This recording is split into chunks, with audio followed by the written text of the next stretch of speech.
Since the fall of man, a war has raged between good and evil. Over the centuries, this war has distorted the truth. Now the truth is perceived as lies, and lies acknowledged as truth. To this day, the battle continues as we investigate and debate the truth behind the history and mystery of the universe. We are Paratruth Radio.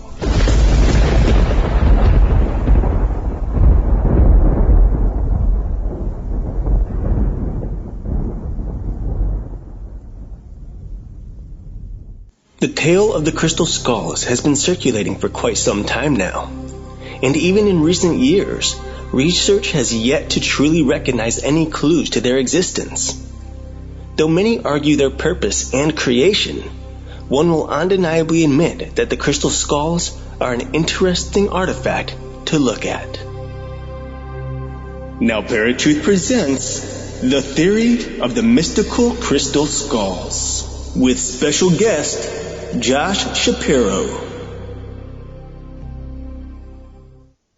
What's going on, Parafans? Welcome to another episode of Paratruth Radio. My name is Justin. I am flying solo today. Eric was unable to join me, but today we've got an awesome show for you. We've got Josh Shapiro coming on to talk about the crystal skulls. I do want you guys to check out the new Paratruth Radio Network. We are live and active now. It's an awesome new concept for Eric and myself, and we are so psyched for it to be live. Just go to ptrnetwork.com and check out all the different tabs there. We've got a lot of great stuff for you. So with all of that being said and done, I think I'm going to go to the line with my guest, Josh Shapiro. All right, Josh, welcome to Paratruth Radio. How are you? I'm doing great and excited to be here for my first visit with you guys. Awesome. So to get started, why don't you tell everybody a little bit about yourself and kind of how you got on this journey to do research into the crystal skulls? Sure. Well, it's hard to remember because it's been like over 30 years. Where do I start? Well, let's just say that after I got out of college, I started to become interested in spiritual and paranormal and metaphysical topics. And so my life has not been the so-called normal life. Let's say I've tried to trust my inner guidance and going on faith and this kind of thing. So basically I started in Chicago. And I guess in the early 80s, I took a trip on faith from Chicago to California and back. And fortunately, my father bailed me out at the end because the money I brought with me, I ran out. But I would say that trip in the early 80s is really what got me started, because then I took all the information I collected and I wrote a book. And then once you have a book, you need to share it and do more lectures and promote yourself. So the next time that I went out, in 1983, I had already made contacts with people in the Bay Area, and one lady had a metaphysical bookstore in San Jose, California, across the street from the Rosicrucian Park. It's called the Ram Metaphysical Bookstore. And so I went into her store and tried to see if she needed copies of my first book, Journeys of an Aquarian Age Networker. And she pulled out these pictures of an amethyst crystal skull, which still exists today, although whoever has it, they haven't revealed themselves. And just seeing the pictures of that amethyst crystal skull, which is now known as me, it activated something inside of me. It's like, I'm assuming most of the people who listen to your show are on their own spiritual path and their spiritual journey. And as we all know, we have magic moments where something special happens to you, and all of a sudden it opens up doors, and that's part of your journey in life. So when I saw the picture of this amethyst skull, like everyone else, I knew there were crystal skulls, the Mitchell-Hedges skull, the most famous one that has the two pieces with the movable jaw. Actually, today the guardian of that skull called me and we were chatting because I interviewed him a couple of months ago, and I'm going to be sharing his interview in this new membership service that we're going to be offering soon. Oh, okay. So, yeah. So anyway, I saw these pictures of this amethyst skull, and I had a really strong reaction just to the pictures. It's like I had this strong inner vibration, I call it an inner earthquake going on, and then it just so happened on that very day, like a half an hour later, there was a real earthquake in California. So there was like an inner and an outer earthquake. And basically the message that I got just by looking at the picture, now this is before I met that skull, because about a month later I actually got to meet it. I just felt like the crystal skulls were returning, and they're coming here to help humanity to create world peace. So that's back in April of 1983. And I've never had that message ever change. And it doesn't matter what crystal skulls I see, I always feel like it. Now, for your audience, if they're not sure what a crystal skull is, I'll show you one of the large ones we have, so everybody has an idea of what we're speaking about. So basically, back in the 80s, there were these quartz skulls that were coming out of, let's say, Mesoamerica, Mexico, Central America, by ancient ruins. Mm-hmm. And this is a replica done by a very well-known carver named Leandro from Brazil, who's a friend of mine.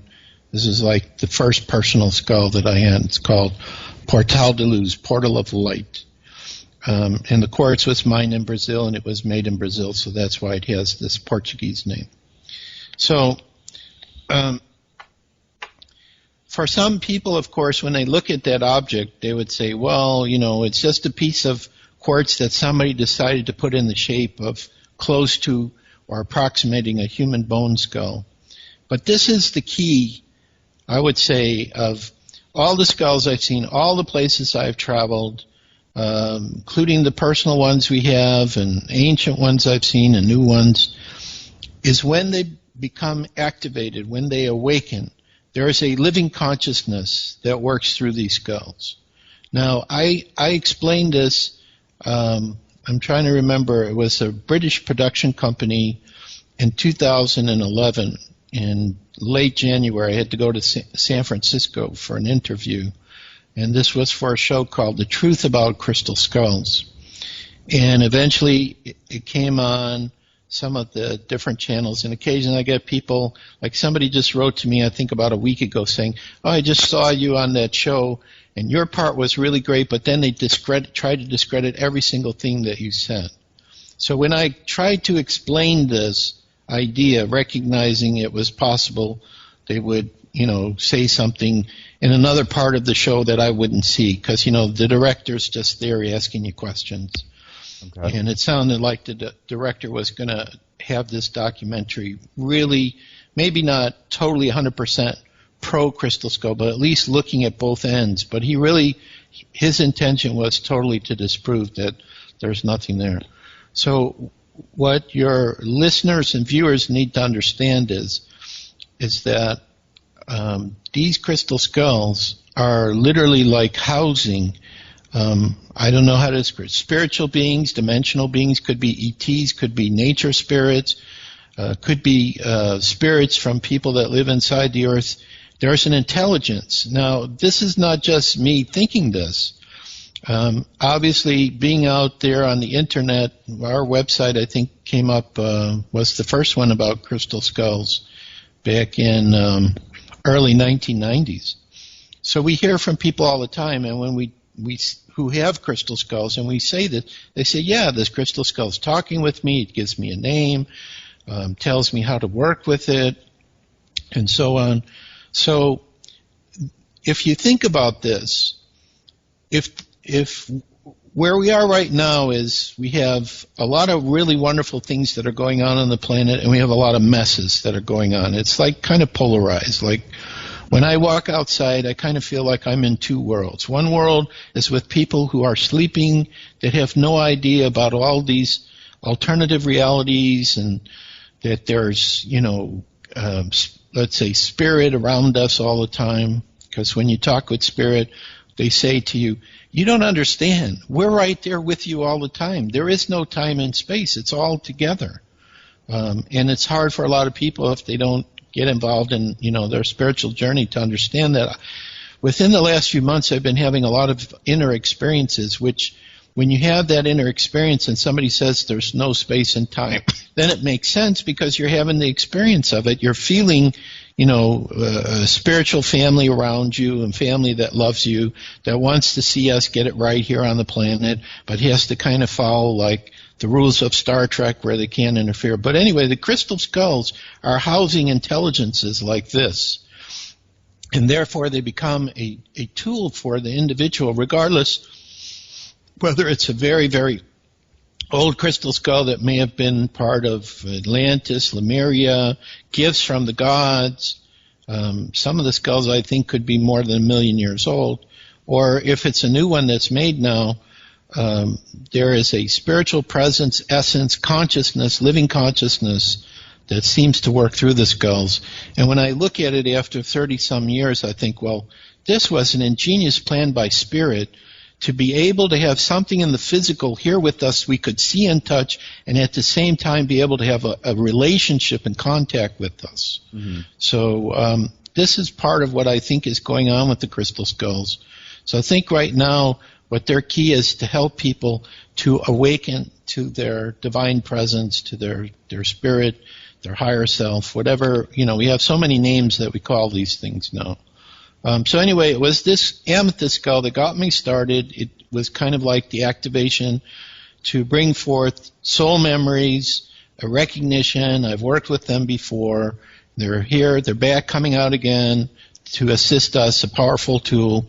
And I think the proof of this is when you talk with the indigenous people who have skulls, like the Mayans, they don't hide it. They tell you, yeah, we worked with skulls. We have crystal skulls. We know about them. They were presents from our grandfathers from the Pleiades is one of the things they talk about. So these were sacred objects that were used by people in our past and are still used by some of the indigenous people. And, we're in the time of prophecy, I think, right now. All kinds of changes are coming up. Another thing that I've been doing, which we could talk about if you want to, that's interconnected with crystal skulls, is all the people who've been connected to, let's say, UFOs and secret projects going on behind it. So many people are talking about this now. It's like this is part of the prophecies that all this information was going to come out. So I'm starting to celebrate as we go into the year of 2016 that I actually chose to be incarnate and here while these amazing changes are going to happen. Now, of course, we're still going to see some challenging stuff going on. There are probably going to be things they're going to say are certain things which they aren't. I think disclosure is very close right now. I mean, we already have disclosure because there are people who've been involved with the projects. They're talking about it. So we live in a really remarkable time. So I would say to your viewers and listeners, whatever I talk about, because I'm just being very spontaneous with you, I'm just kind of going with what I feel to share. You decide for yourselves whether you believe me or not. I mean, when I was on that Crystal Skull show, and I saw, there were people making comments about, this guy Shapiro, he's nuts. What is he talking about? But, we're just living in an amazing time, and I'm predicting that in the next year or two, those of us who have dedicated ourselves, to following our spiritual path and try to work together, help humanity, a lot of people are going to be looking for us and saying, I have this friend or this member in my family who is talking about all this stuff, and now it's actually happening. I'm seeing it. I need to understand it. So we're living in a really interesting time, and I just know the crystal skulls play an important role in all of this.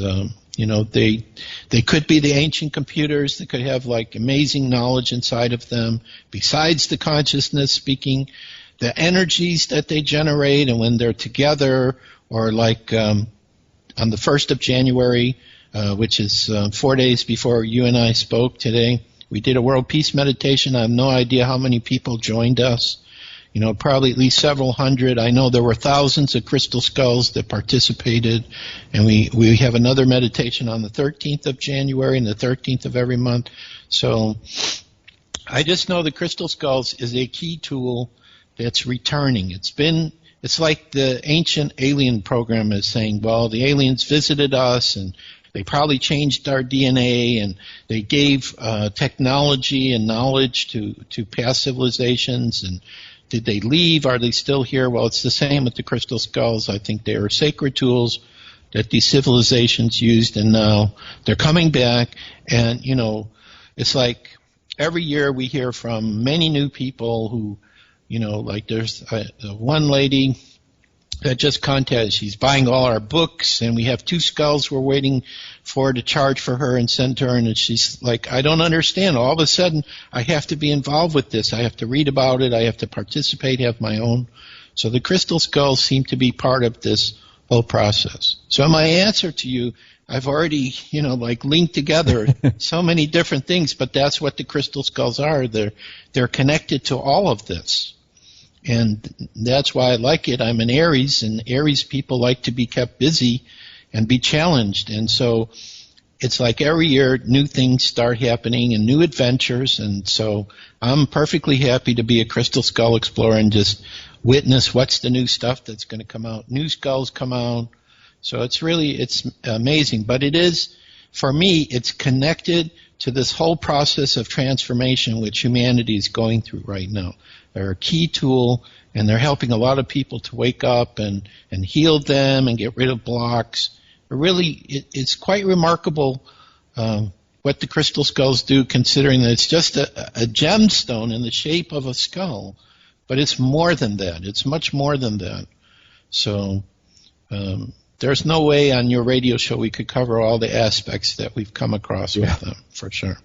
Yeah, well, and the one thing that I pride myself on about Paratruth Radio, and both me and Eric together, is that we just bring the information to our listeners, and they have the option to determine on their own, what they believe the truth is. One thing that I do want to bring up, because my co-host actually approaches a lot of things from a Christian perspective, and where I come from a more, mainstream view on the different topics that we cover. In your research and through doing work with the crystal skulls, have you come across a lot of people from different faiths? Yeah, the crystal skulls have nothing to do with what religion or spiritual philosophy somebody lives with. I think I've met people from every denomination, who have just felt a connection with them. So, yes, maybe for some Christian people, they might say, well, the shape of the human bone skull, it's represents death, a person who's died. It's on medicine on poison rather.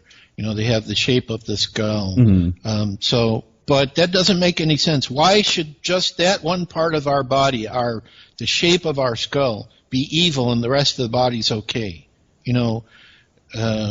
Anyone who believes in God, I think, believes, that Creator doesn't make any mistakes. There's a reason why humanity has this form, whether we've been changed over time because of contact with extraterrestrials, which I think is going to come out more and more, our DNA, because there's something interesting about our DNA. I read in a book, and I thought it was quite fascinating, very important point, is they've found, let's say, bones of pre-humans, and their DNA does not match the DNA that we have. Right. It's like they're totally separate. So somebody had to come in and change the DNA to create humanity how they are today. I just think that if a person doesn't look at the form, like we've had this happen sometimes where some people didn't want to look at the face of the skull because either they had a past life where and I believe this, that some of these Mesoamerican cultures, more current to modern times, they misused the skulls, let's say, didn't look at them as a sacred tool that's helping humanity, but, as a tool to have control or power over other people. So some people I know, when they see a crystal skull, it brings up a negative response because they may have been involved with sacrifices even that this happened, but this isn't what they're about. I mean, I just believe that the shape of the human bone skull was given to humanity because it allows us, just like a pyramid, you go 1/3 of the way down in a pyramid and it rejuvenates metal, and it even will enhance your DNA too. It's really powerful. It's the shape of the skull is the same. It allows us to receive knowledge from the universe. It's like that shape is a conductor, and then it comes down in different levels of consciousness. So this is what I think is part of what the crystal skulls also are doing, because some of the ones I've met, like the Mitchell-Hedges skull, there's an energy and a consciousness and a knowledge connected to that artifact that is unbelievable. So, but not everybody is sensitive to these electromagnetic fields that are around, like energy vortexes and sacred places. They say only psychics have it, but we all have this gift. It's just we were taught when we were young to not pay attention to it, so we lose it. Just like if you don't keep practicing riding a bicycle, you don't master it, but eventually it becomes part of your subconscious. So for me, even if I'm not coming from a scientific perspective with the skull, just be in their presence and feel the energy and see how I'm responding and listening to other people, that seems to be pretty powerful too, the energies that these crystal skulls have. So I just believe that whenever they were introduced to humanity, it was a tool to help to awaken consciousness. That's what it's doing now. But also, the indigenous people have these prophecies that somehow the crystal skulls, especially the Mayans, are connected to the transformation of the earth. Right. It's like they're coming out now to help us to work with these frequencies and energies to help with the transformation of the earth. So the one thing I would tell your listeners and your viewers, if they ever do get a crystal skull in the future, to be totally prepared for changes to happen in their life. Because, if I go back from, let's say, day one where I saw this amethyst skull in 1983 to here to 2015, I definitely am not the same person. I believe the skulls have helped me for an Aries fire sign, I'm a little more balanced and calm. And I think the Mitchell-Hedges skull, the last time I saw it, which was when the Indiana Jones film came out, I was interviewed for a documentary at Bill Holman's home, which they didn't air, for the Sci-Fi Channel. I just felt like the skull really changed me. Had a very profound experience with it, and it was like things don't affect me. I just let people be who they are. I'm not here to judge anyone. We each have our own way to live. And I agree with this philosophy of this early group I met when I first started in the early 80s called Unity Through Diversity, where, just the people that you have agreement with, work with them. If you don't, honor where they're coming from and move on. This is the beauty about living on the earth, I think, is we have access to so many different cultures, religions, ideas, philosophies. There's more than enough going on now that could satisfy every single person that's here, and we don't have to agree on everything. Yeah. We don't have to. All we have to do is just say, I honor where you are, and let's work together on what we agree upon, and there would be total peace on the planet if we just changed that one idea. Instead of trying to convince her, no, my way is the right way. There is no one right way. It's whatever works for you. So that's just the way I see things. And fortunately, I would say in the early days when we were on the internet sharing some of this stuff, we did get emails from people who thought we were crazy or whatever. But it's not so much now, and I think it's just because there's so many radio shows, TV shows, movies that are sharing all of this, especially for the young people now. This is like, common. Like if UFO disclosure comes, the young people would just say, about time, we've been waiting. We know this is all true. Yeah. And there are actually some countries out there too where the people are having this contact, and it's not fantasy for them. It's really going on. So I'm really excited that I have this chance to be down here while all these amazing things are going on right now. Absolutely. All right, folks. I think we're going to take our first break here. I've been talking to Josh Shapiro about the crystal skulls. We will be right back after Eric's random fact of the day. Now, Eric's random fact of the day. Did you know that pop rocks were created by accident? According to Thrillist.com, pop rocks are the brainchild of William A. Mitchell, a research chemist who worked for General Foods for 35 years. But Mitchell only stumbled upon the candy by chance. He was actually working on an instant soft drink when he accidentally mixed the first prototype for pop rocks together. The man was smart enough to know, though, that he had something better in his hands and patented pop rocks in 1956.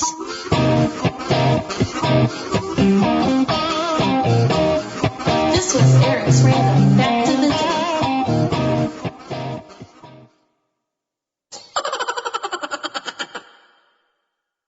All right, folks. Welcome back to Paratruth Radio. My name is Justin, and I've been interviewing Josh Shapiro about the crystal skulls. Now, Josh, we just got done talking about your how you got started with the research into the crystal skulls, and a little bit about how different faiths have come into possession of crystal skulls. Now, one thing that I wanted to touch on, which I had read about on your webpage and a little bit through the videos that I saw of your interviews, is the blue crystal skull that you found.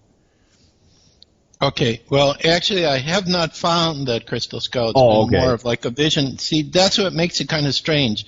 Normally, when somebody writes about something, it's like, they've seen it, they've touched it, they've held it. Mm-hmm. But for me, this blue crystal skull is something when I was in Peru, I started having a vision of. Okay. And a feeling that there was one there, and then once I had that feeling, then I went 3 times because my body... And again, this might be strange for some people, but sometimes when you're involved in, let's say, something of a spiritual nature, you may feel yourself pulled like in a direction. So my body was being pulled when this came up for me, which was back in the early 1990s. My body was being pulled to the northern part of Peru, and I had never been to that part of Peru. Because when you go on these tours to Peru, usually you go to like Machu Picchu, Cusco, Lake Titicaca, so all of this is the central to the southern part. Okay. But I'm being pulled to the northern part, which really was not area strong for the Inca. It was more for pre-Inca cultures. And the first trip that I took related to the Blue Skull was in 1998, where I'm specifically going to looking for it. And I had to quit the job I had. I was like an IT person for one of the cellular phone companies in Chicago area. Okay. And I had to resign because I didn't know how long I was going to be gone. Normally we get 2 weeks vacation, and I knew 2 weeks wouldn't be enough. So basically what happened is I just headed to the northern part of Peru. If anybody's ever been to Sedona, they'll probably understand this. Is you go into these areas where there's high energy vortexes, and it's like you try to plan what you want to do, but it never works out. You have to go with as events come up in the flow. So I didn't know where I was heading. I just knew I was going to the northern part of Peru, and then eventually there was a ruin connected to the Mochica people, the Lord of Sipan. So it was, I forget the name of the city in Peru. We have a book that I wrote, as you probably saw on the website, called Journeys of the Crystal Skull Explorers, Travelogue Number 2, Search for the Blue Skull in Peru. Right. So what I did is when I went on these trips, I went on 3 trips looking for this skull. I brought a computer so in the evening or in the morning I could write down everything that happened to me. Even if it was boring, I just wrote everything down because I didn't know, and you don't know this when you're in this higher energy vortex, like what's going to be important or what's going to link together, or you have an experience here and then the experience expands when you go to another part. So I just wrote it all down. So when I went on this first trip, I didn't know where I was going to wind up. And it just, when we went to see the ruins at the Lord of Zipan, and I showed this, he was an archaeologist, where my hand was magnetically being pulled to the map. He said, oh yeah, you need to go up into the far north part in the mountains. And unfortunately, as I've almost turning 61 here this year, my memory of these strange sounding names in Peru, sometimes I forget them. So I can't remember the name he told me, but eventually I was drawn to the northern part of Peru. I had to go to a city that was on the coast, take a bus for like 10 hours, go high up in the Andes Mountains, which is like 14 or 15,000 feet, and we traveled on one lane going up that mountain, so buses were going up and going down, so you had to kind of figure out how you passed each other. Right. And then I reached the city, which I can't remember the name, on the top of the mountain, and eventually we met a Peruvian shaman who was speaking in, an ancient language that they used, and he told us about a sacred lagoon high up in the Andes Mountains called the Laguna Negra, the Black Lagoon.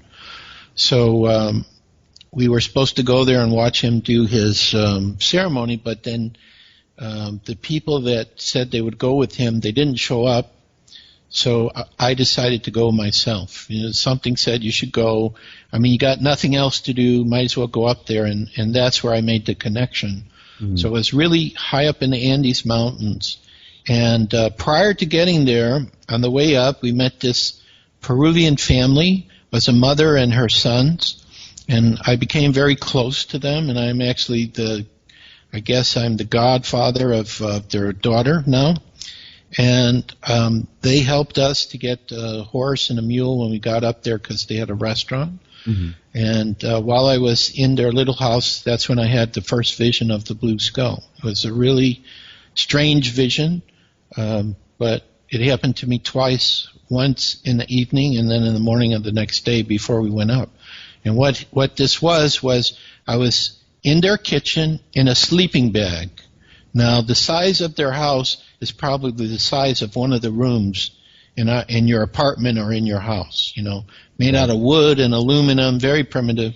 Mm-hmm. So they put me in their kitchen, and I'm just resting there, and, I'm kind of tired from the long drive up and everything. And all of a sudden, when I'm looking up, I see what appears. Now, this is totally in my mind's eye. This isn't like, how we see things with our physical eye. This is in my mind's eye. I see this hole open up above me, and this blue skull shoots out through the hole, is floating right in front of me, and then behind it I notice there's a tall being, like maybe 8, 10, 12 foot tall, who seems to be like a guardian of this or connected to it, helping to take care of it. And then the next morning the same thing happens. I see this blue skull again. So I thought, well, okay, I'm in the right area. I'm going to see this skull, and I don't know what's going to happen after that, but, I was very excited. So when I went up into the mountain by the lagoon, so it was a body of water, and there was a mountain behind it. I felt like the skull was inside this mountain, like there was a city inside the mountain. Okay.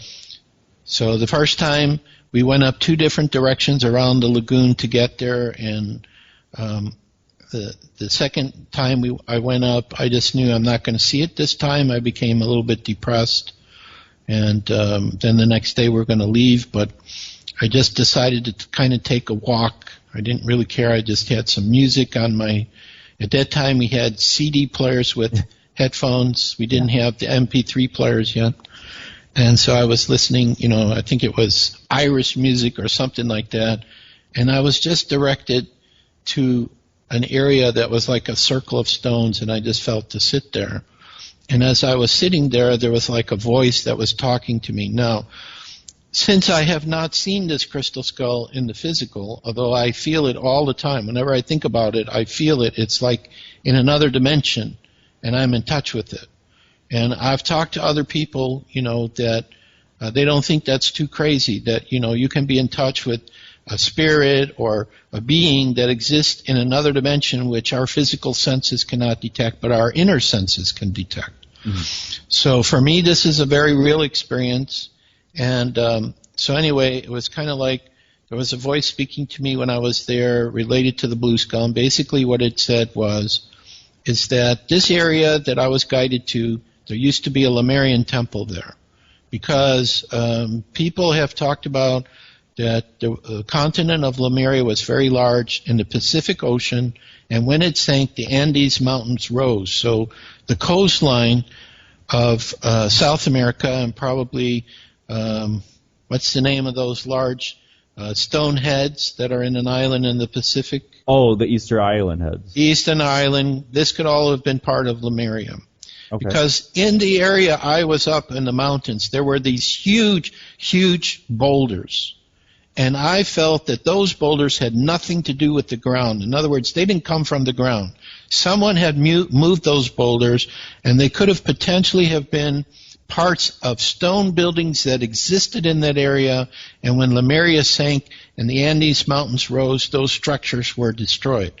Because when I went up into this area, I was also, as I was sitting in the circle, I felt like where I was in that moment, there was a temple from Lemuria, and I was like in one of their rooms, a circular room, and in my mind's eyes, the voice was talking to me. I saw glass cases, like on the wall, and each glass case held a different crystal skull, and there was more than one, and I assumed this blue skull was one of those skulls. Now again, this is a vision I'm having high up in the Andes Mountains. I'm totally away from all modern conveniences. I'm having to rough it, which I'm not good at doing. I mean, if you would have saw how we set up the tent, I had two Peruvian guys. They didn't know how to set up the tent either. It wasn't very good because when it was raining at night, the rain was coming into our tent. But anyway, as I'm sitting in the circle, it's kind of like the history of the Blue Skull was given to me. I just wrote down what I heard. Mm-hmm. I didn't try to question it. I didn't think it's crazy. Am I insane? What's happening? I just accepted it, and I wrote it down. And basically what it said is that the Blue Skull existed in a Lemurian temple. Where I was sitting, this temple existed around me many thousands of years ago.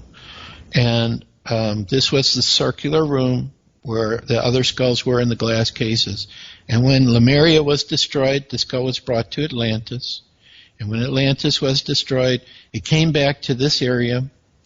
And then eventually some tall beings brought it to the Lord of Sipan. Now, this is another thing that I'm learning about. The ancient people of the primitive cultures of the past seem to accept when the extraterrestrial and advanced beings came to them. They weren't frightened of them. They weren't warring with them. They understood they were coming to help them and teach them.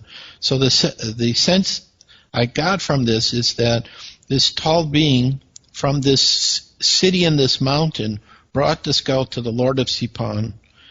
I may have been married to one of his daughters, and he asked me to bring that blue skull back, and I found this mountain, which I forgot to say. On the mountain, there's a skull face that exists, which I show people in the lectures, and everybody can see this face that I saw. I felt like I brought the skull there, and there were people inside the city, and there were some young boys that said there was an elder who was talking about a city inside the mountain. Okay. And there were other people telling me that they saw UFOs showing up in this area, and people walking on the water, and there may be some sacred things that were, under the water. The water had a vibration to it, a high energy to it, which could be part of the reason why the local healers, the curanderos, brought people to this lake for healing too. Because I did watch that, and to us in the modern world, it looked crazy. These curanderos are like yelling and screaming at the people, but what they're trying to do is take out the bad energy and the bad spirits from them. Okay. So anyway, and then the Lord of Sipan eventually had this blue skull, and then his son-in-law brought it back to the mountain, and that's where it is now. Although after the 3 visits that I have with it, my sensing is the skull doesn't exist in the physical. It's in this inner dimension. That's why I'm having contact with it. But the main message I got from it is that when it's time for it to, let's say, come into the physical reality, it's not going to be a human being that's going to decide this. There's a living consciousness inside of the skull, and it will decide when it is the right time to come. But the other feeling that I got about this blue skull, and this is contrasting it with all the other skulls that I've seen in my travels, is that we're not ready for it. The vibrational frequency of this skull is too high. People would go crazy around it if they didn't disintegrate. I mean, it just felt like it has this really high energy. So for whatever reason, at the end of 2012, I talked to my friend Tim Beckley, who's known as Mr. UFO, and I said, Tim, I need some help to publish this book. So he helped me publish the printed version of the book in early 2013. So if any of your viewers or listeners don't think I'm crazy, think that, maybe I had some experience, maybe I had a contact with a crystal skull that may not exist yet in our dimension, and they want to read about it, all they have to do is just go to our website, crystalskullexplorers.com, and they'll see there's a link there for this book, that talks about this. And of course, we had another skull that came to us, which I can't show you because the jaw is damaged. Oh, okay. It's based on the measurements of the Mitchell-Hedges skull. It's a rose quartz skull with a movable jaw. You have to be really careful when you have that lower jaw being separate. Right. And it was gifted to us by these carvers in China, Skullless, and they're actually going to send us a new jaw. We're going to send them back the damaged one, send us a new jaw. The owner of it, he and I are brothers, and he has always helped us out. That skull came to us at the end of 2011 before we published this book. So we put in some exciting explorations with that rose quartz skull because we worked with a local medium here, and a 17, it's not pointed, a quartz crystal with 17 faces on it ported through the eye of the skull when the medium was holding it. So I had to go to a store to confirm what material it was, and they said based on its density it was quartz crystal. Okay. So, and also too when we went to this, what is it called, Star Knowledge Gathering in 2011 by in southern Illinois where they have the mounds by St. Louis. Mm-hmm. And again, I can't remember the name of it. There was one of the 13 grandmother was drawn to that rose quartz skull called Rosalita. And she told me that when I placed it in her hands, because she was in a wheelchair, she received a healing. She got a lot of heat and a healing from it. So anyway, these are, I guess, examples of the kind of experiences people have who get connected with the crystal skull or feel they have to kind of do research or whatever. But my personal belief is the blue skull is real. I can communicate with it telepathically whenever I want. I feel it around me all the time. I have felt it come onto my right hand, and then I offer that to people. I say, put your hand over it, see what you feel, and they feel a tremendous energy from that. And lately I've been feeling it contact with me, doing some healing. For whatever reason, I need to get my vibrational frequency higher for maybe something coming up this year. So I don't know. It's an interesting life, and I never know what's going to happen next. Mm. And I try to understand the experiences so I can explain it to people. So if they're just open to things and open, to spirit, and that we all have these experiences, then they don't think I'm so crazy, and some of it makes sense. But I think the blue skull is a sign that there are more advanced crystal skulls that exist that we have not seen yet, that eventually one day are going to come out, which maybe could be, there's a theory about 13 crystal skulls, master crystal skulls that work together. The blue skull said, it's not important if a skull is old or new. It says, if it's my time to come out, you just call me the blue skull, and it doesn't matter if I'm 1 year old or 100,000 years old. I'm just here to do the job I'm here to do, and that's kind of what I feel from each skull. They have their own unique energy and way of helping people, and the name that's given to the skull is an indication, about what the capabilities are. So it's so if one of your listeners never had one and one comes, you're in for a ride, for new adventures and experiences. So if you're happy with your life, don't get any crystal skulls. Okay, if everything's okay and you don't want any changes or you're set in your ways or whatever, I don't recommend it. But if you're open to really find out who you are, to bring forth your creative gifts more, to understand things, to have your spiritual gifts come out, then this is a really great way for it to happen. Okay. Well, and that kind of, I've been looking at a couple of questions that Eric sent me, and the one was, I've only heard of approximately 12 skulls, and I believe he's speaking of the much more ancient or older ones, and he had said, where does that number come from? How can we know it's accurate, more or less, and why they've only come up with that many skulls for the much older ones? Well, first of all, there's more than 12 older ones. There are hundreds. When I first started, there were not that many, but recently, like they say in Mexico, you kick the ground and another one comes up. Apparently, the Mesoamerican cultures, the crystal skulls were very important. But really what he's asking is the number, it's 13, it's not 12. Where does number 13 come from? Well, 13, I think, is a very important number for humanity. Okay. There are various things that happen in our lives that revolve around 13, or 1 and 12. For example, within religion, we have Christ and the 12 apostles. Mm-hmm. But if you read the book He Walked the Americas, the indigenous people in America claim a Christed being walked and found 12 disciples of each tribe to carry his message. Okay. So that's an interesting concept.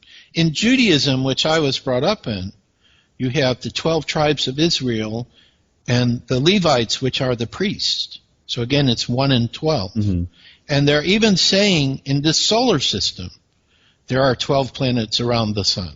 Now, we know of 9, and I'm pretty sure most people would agree, based on what scientists are telling us, there's something that's affecting Pluto. There's the gravitation. So there's probably, and some people call that planet Vulcan. Okay, that may be beyond Pluto. But George Hunt Williamson, who is an early UFO contactee in the 1950s, who I had one brief contact with in the early 80s, I sent him a letter and he answered me, and then he disappeared. He said from his contact with extraterrestrials, which in that time he was getting radio contact. Now, by the way, there's a woman who is a guardian of a crystal skull that we met when we went to Boston and New Jersey. And she said her father worked for like NBC or CBS. He was a very high executive.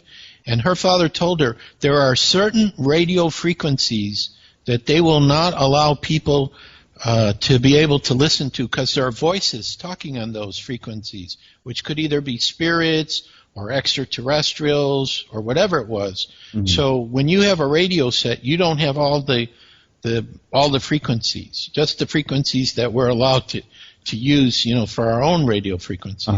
Right. So George Hunt Williamson also talked about, with the radio frequencies, contact with these extraterrestrials and so on. I got to bring myself back. So what does this have to do with the 13? Well, it's just this number of 1 and 12 keeps coming up a lot.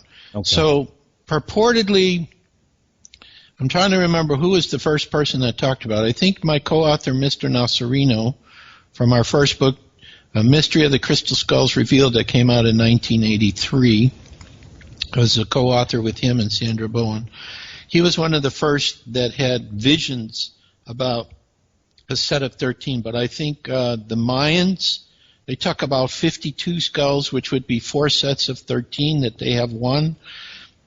So this number 1 and 12 just seems to come up a lot. But as far as how many of the older or ancient skulls, there's hundreds that are known now. Now, as far as how do we know which ones are ancient or whatever, well, we really, as far as I know, we do not have a scientific technique. Like, for example, when you uncover an ancient civilization, use carbon-14 dating. Right. But that's for organic substances. Skulls are inorganic. So, you can't just look at, like, how was the skull made? Like some skulls we can see it was done very primitively. So they might be what we call old skulls, over 100 years old, but they may not be these very old ancient ones that Eric's asking about.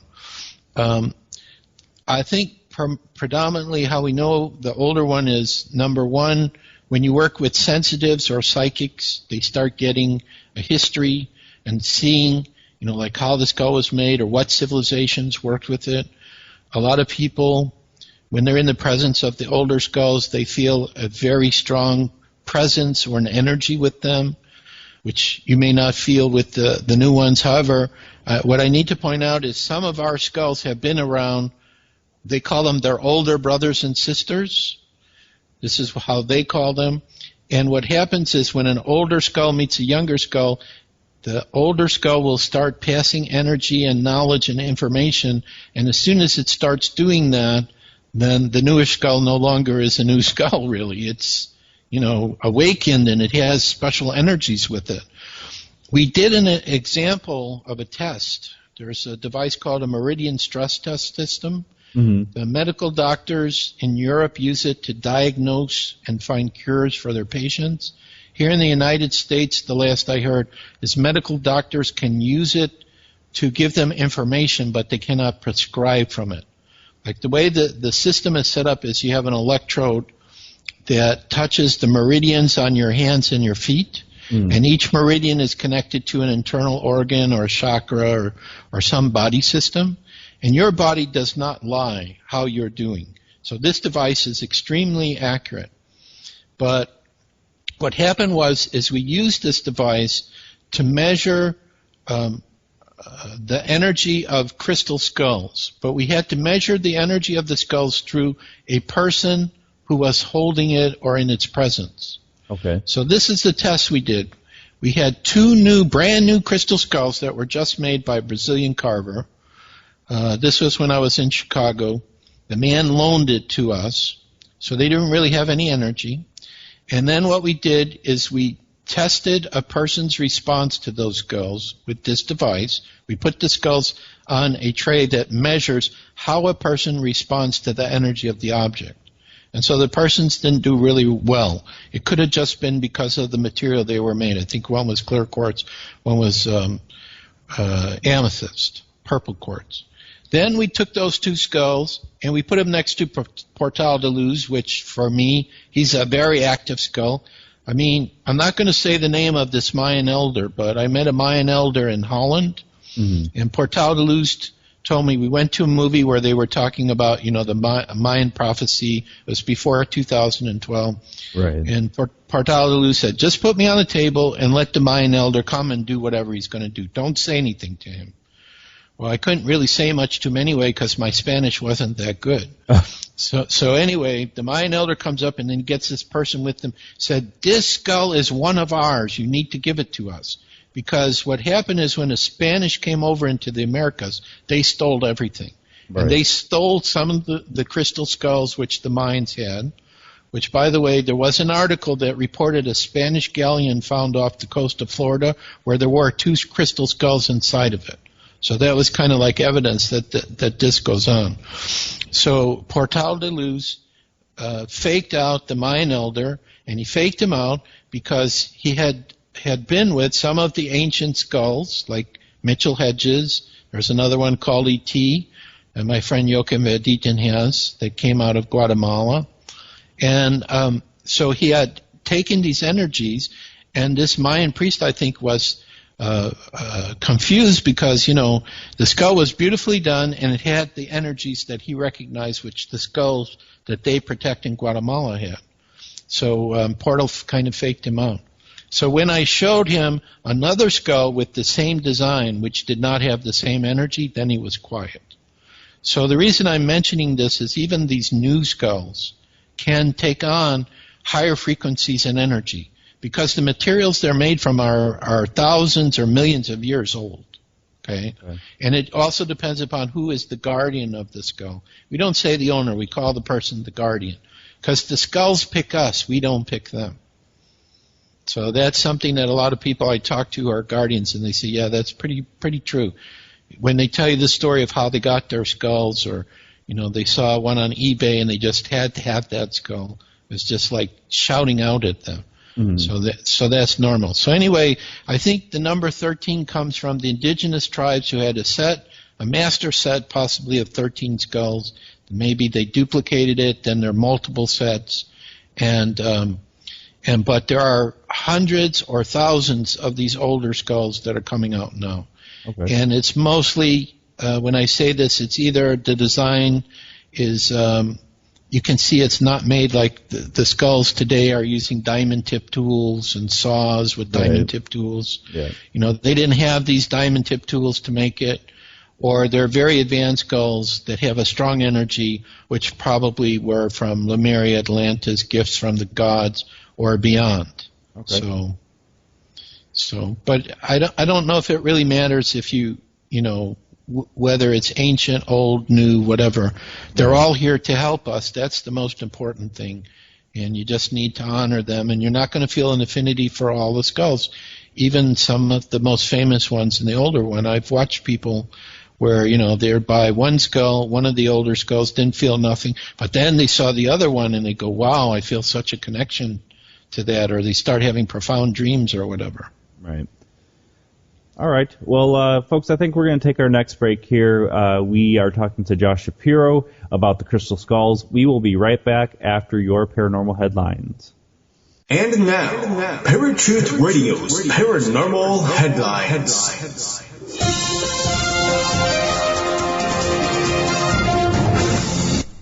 How's it going, Parafans? Justin here with your paranormal headlines.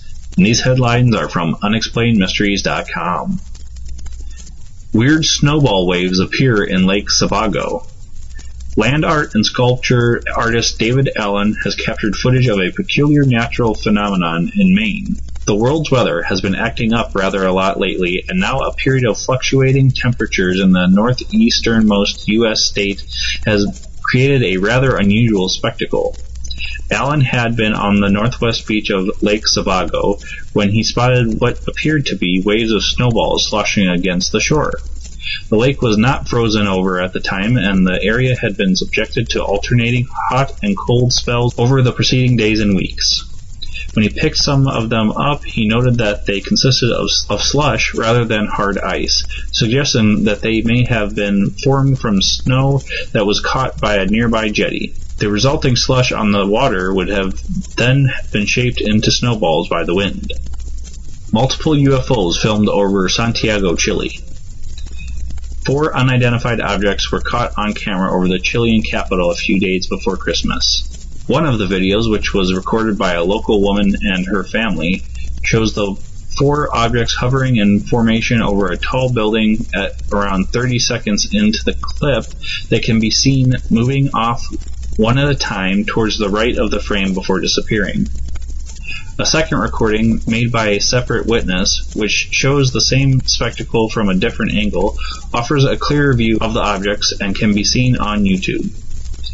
The footage has generated some heated debate since appearing online, with critics arguing that the object could have been nothing more than drones or some other type of conventional aircraft. So far, however, no definitive explanation for the sightings has been found. And this has been Justin with your paranormal headlines. This was a segment of Paratruth Radio's paranormal headlines.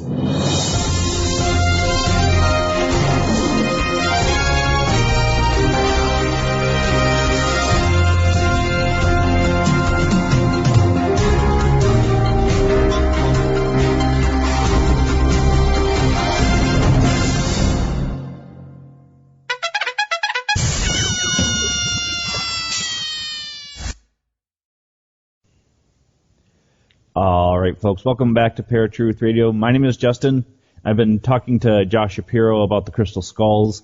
Now, Josh, we are coming close to the end of the show, so I did want to give you a chance to tell everybody where they can find you, find the information on the skulls that you guys have researched and found, your books, all that great stuff. Okay. Well, the main website that we have right now is crystalskullexplorers.com. So if they go to Google and they just look up Joshua Shapiro and crystal skulls, they'll find me because I've been on the internet for a long time. Okay. However, there's something new that we're going to be offering, which isn't quite ready yet. I'm testing it out. Is number one, to update our website. People will come and they'll see it's an old design. So we have a new website that we're working on. But what we're doing is I'm working on 2 novels right now. Stories. One story is actually the novelization of a script.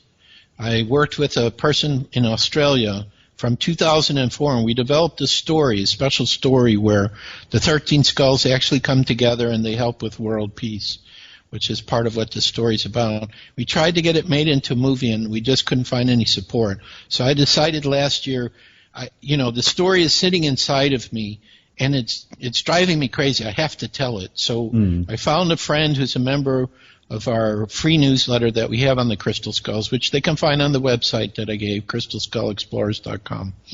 And she's helping me to take the story. We've expanded it greatly beyond what's in the script, because in a script you only get like 100-some pages, and you have to, really make things shorter. So we've expanded on it. And what we're going to do in the new membership is people are going to be able to read chapters that are already done. Like I think for that book we have the prologue and 11 chapters done already. And then while that was going on, around my birthday last year, I think it was 2014 also, another story comes to me. And this story, which I'm really excited about, is we have kind of like a guy like me who's traveling around, speaking about paranormal and spiritual things, connected with the crystal skulls and so on,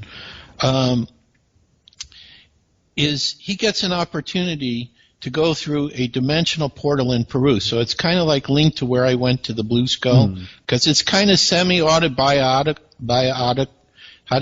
biographical or whatever. It's kind of based on a lot of experiences that I have. He goes through a portal, and it's like he's invited, and the Blue Skull helped him to go through this portal. And so that's kind of like book one. You get to meet him and everything that leads up to his invitation to go. But this is the key. We have a lot of people who have experiences on the other side. They go out of body, they have a dream, they have an accident, they're there. But when they come back, it's like the movie, I can't remember the name of this movie, where this scientist gets this message from space, and they build this device, and it looks like nothing happened to her, but she travels through wormholes. Do you know the one I'm talking about? It was based on, I wish I could remember it. It's probably some of your listeners and audience will know which movie I'm talking. Very popular movie. And when she gets there, she meets this extraterrestrial that looks like her father, who says, "This is how we met the other races, so now we're inviting you, and we sent you, to build this device so you could come to us." So anyway, she came back, but she had no proof whatsoever, except there were 6 hours of static recording her going through this spinning vortex that the device goes through. But there was no physical proof. I think Spirit gave me a story where this guy has these experiences, and he's able to record everything, and when he comes back, he shares that with the world. So it's kind of a little bit like UFO disclosure. If UFO disclosure came, how would it change our world? Well, people's lives wouldn't be the same anymore, because according to Greer, with UFO disclosure comes the advanced technologies that the people behind the scenes have that they're not sharing with us, like free energy and all kinds of stuff. So this is kind of a similar story, except when he goes and he records his experiences, he also asks these questions. Who are we? Where do we come from? What's life about? What happens to us when we die? He comes back with all the answers and everything. So that's what this story is about. So we're starting this membership this month, and people will have the opportunity to receive the chapters we've already finished from both stories, plus interviews. Like you're interviewing me now. I've done this with several well-known people like Bill Holman. I have an interview with him. That's why he called me up today to see how that went. And the guy from the Skull experiment, Robin Foy, I got a chance to interview him. So some special people. So I'm combining the book with those audio interviews, and that's the membership. So we're going to be offering that in January sometime that people can join. And it will introduce people to the new version of our website, too, which is, WordPress and menus and everything and sidebar and, it'll be a lot easier than the old website. So they'll have to bear with us. So that's going to be coming up. And then, there'll probably be some travels. I think Belgium I'll be going back to in Europe later in the year. And we're doing a lot of stuff in the Seattle area, too, if any of your viewers or listeners are in the Seattle area where we're based. And then Crystal Skull World Day again is probably going to come up in November. That's a special day for all the Crystal Skull Guardians that we came together. We did a special meditation. We had an audio that people could listen to online and then do a meditation. That was really powerful. So we had about 12 or 15 public gatherings that were around that too, that happened besides people doing it in their homes. But CrystalSkullExplorers.com is, the main place to go. They can get my email. They can join our free newsletter. And soon there'll be an announcement on there about the new membership. We have a free ebook, have a lot of pictures, a lot of articles. So that's the best way to find us. And I'm notorious if somebody writes me an email that it gets answered almost immediately. Okay. If I'm not traveling, because there's too many emails that come. So it's just better that way. Delete the junk, answer the ones, and then you can go to sleep at night knowing you're caught up, and then you can start over the next day. So. Right.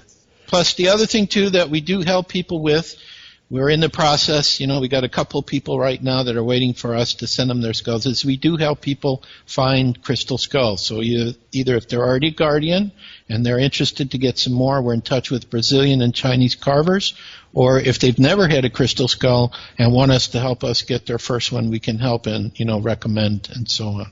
Okay. So these are all the different kind of things that we kind of have on our website. And of course, if there are any listener or viewers who have a crystal skull that's not known, please contact us. I'd like to know about it, because so many are coming out now. So that would be nice to know. And, or if they have any kind of interesting story to tell. I mean, we cover the whole area of the paranormal. So it's like all the pieces are starting to fit together for me, how things work. That's why I said we don't have enough time here to talk about everything. The crystal skulls is just one part of this big puzzle that's coming out. So it's amazing. But I want to thank you for having me on the show, and it's been a pleasure to be here. Thank you for coming on, and maybe we can get you on again in the future, hopefully with Eric, and maybe when it gets closer to November, again, we can get you on for Crystal Skull Day as well. Okay, that would be great. Appreciate that. All right, thank you so much, and I'll talk to you soon. All right, talk to you soon. Everyone have a great 2016. Thank you. Yeah. Bye-bye. All right, folks, that was Josh Shapiro. Very amazing guest. Had a lot of information about the crystal skulls, and I'm looking forward to having him on again. Definitely some different things to think about. Like I said during the interview, I do like to bring you guys several different topics that we talk about from a couple different perspectives, because Eric does come from a different perspective than I do. So I do encourage you guys to make your own opinions what you think the truth is about the crystal skulls. So that's all we got for you guys for the crystal skulls.